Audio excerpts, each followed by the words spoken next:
Friends, పుస్తకం తోడుంటే వయసు పెరిగే కొద్దీ మతిమరుపు రావడం, మాటలో తడబాటు అవ్వడం జరుగుతూ ఉంటుంది.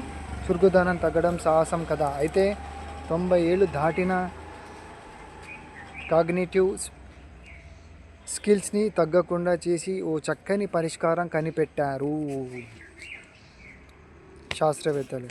ఫిన్లాండ్లోని హెల్సింకి యూనివర్సిటీ శాస్త్రవేత్తలు. అదేంటో తెలుసా? వీలైనంత ఎక్కువగా చదువుకోవడమేనట. అవును, చదువు వృద్ధాప్యంలో మెదడు పనితీరును మందగించకుండా చేసి ఓ రక్షణ కవచంలా ఉంటుందట. ఇందుకోసం 90 నుంచి 97 ఏళ్ల మధ్య వయసు వాళ్ళని 50 ఏళ్ల పాటు అధ్యయనం చేశారు. వీళ్ళలో పోల్చినప్పుడు మతిమరుపు సమస్యలు తగ్గాయి.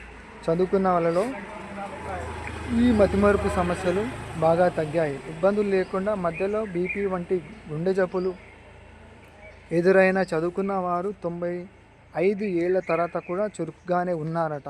ఒక్క నిమిషంలో వేగంగా సమాధానాలు కోరే సిమాంటిక్ ఫ్లూయెన్సీ టెస్ట్ చెప్పిన విషయంలో ఎన్ని పదాలు వాళ్ళు గుర్తుపెట్టుకున్నారో తేల్చే ఇమ్మీడియట్ రీకాల్ టెస్ట్ వంటి వాటిని పెట్టినప్పుడు ఎక్కువ కాలం చదువుకున్న వాళ్ళు చురుగ్గా ఉంటూ మెరుగైన ఫలితాలను చూపించారట. అందుకే వయసుతో సంబంధం లేకుండా ఏదో ఒక పుస్తకాన్ని చేత పడితే